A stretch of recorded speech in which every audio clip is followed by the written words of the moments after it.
जय जगन्नाथ नमस्कार बंधुगण रानी क्रिएशन यूट्यूब चैनल को आपण मानक पुणी थे स्वागतम एवं शुभकामना। आज विषय होछि अक्षय तृतीय कौन सब हुए केउ दिन पड़े अक्षय तृतीय सबु चाषी भाई माने कौन करती कौन सब कार्यक्रम पालन होता है से विषय मु आपण मानक जनइबी।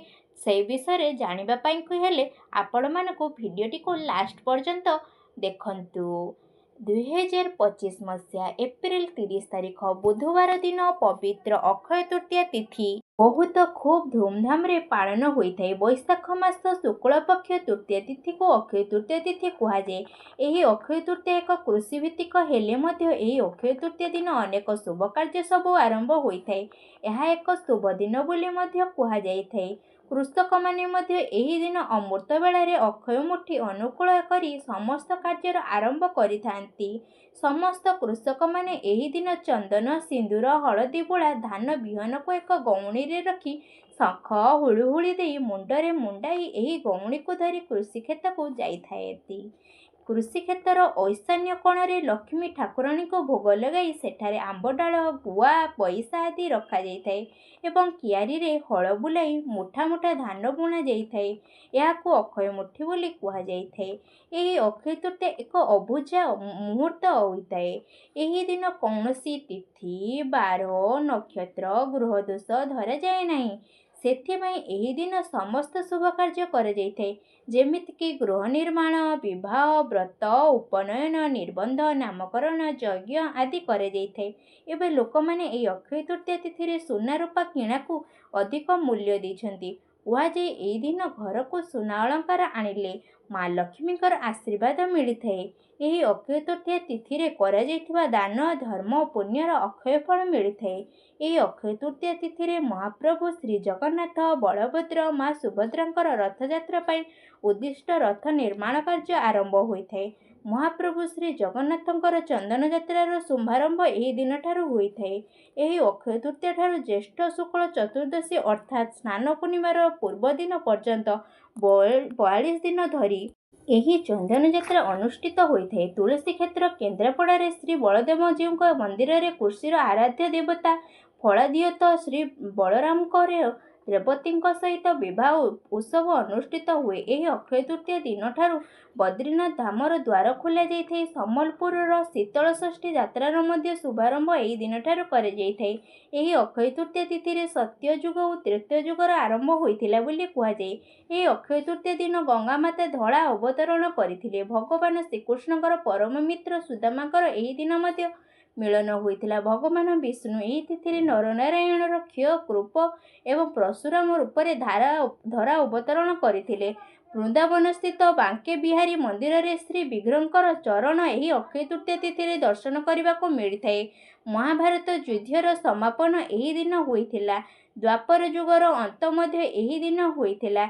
एही अक्षय तृतीया दिन ठारू बद्रीनाथ धामर द्वार खोल जाइथाए। सेथिपाई एही अक्षय तृतीया दिनर विशेषता अनेक रहिअछि। एही अक्षय तृतीया तिथि रे अन्नदान कले जलदान कले वृक्ष लगाइले अत्यंत शुभ फल मिलिथाए। एही अक्षय तृतीया उपर एक सुंदर उपाख्यानटे जानिबा। पुराण काल रे जणे पापी ब्राह्मण थिला। से ता जीवन रे किछि दान धर्म पुण्य कर्म करि नथिला। थरे ता गृह को जणे तुषार्थ ब्राह्मण जलपान करिबा पई आसीथिला। पापी ब्राह्मण ताकू जल न देई निष्ठुर भावरे से तुषार्थ ब्राह्मण को ता गृहरु बाहर करिथिला। सेही समय विताड़ित करथिबा ब्राह्मणर स्त्री सेठारे पहुंची स्वामीकर एही कार्य को विरोध करिथिला एवं तुषार्थ ब्राह्मण को जलपान कराइथिला।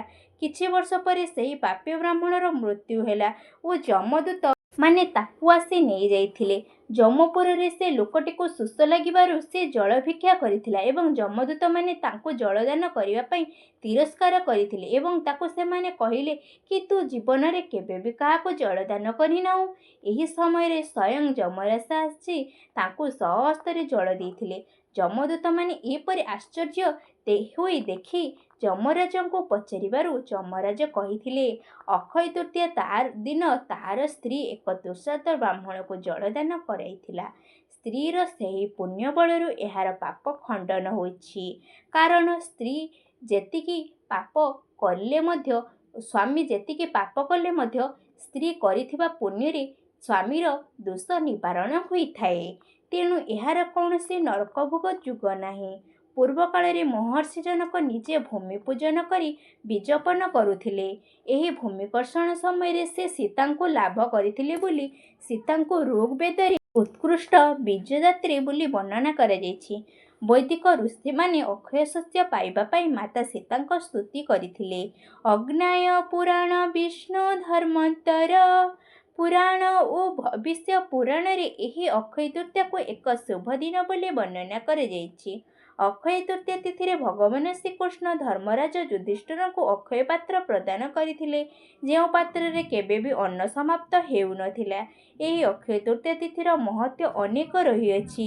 ଏହି ଅକ୍ଷୟ ତୃତୀୟା ତିଥିରେ କରିଥିବା ଦାନ ଧର୍ମ ସତ୍କର୍ମର ଅକ୍ଷୟ ପୁଣ୍ୟ ଫଳ ମିଳିଥାଏ।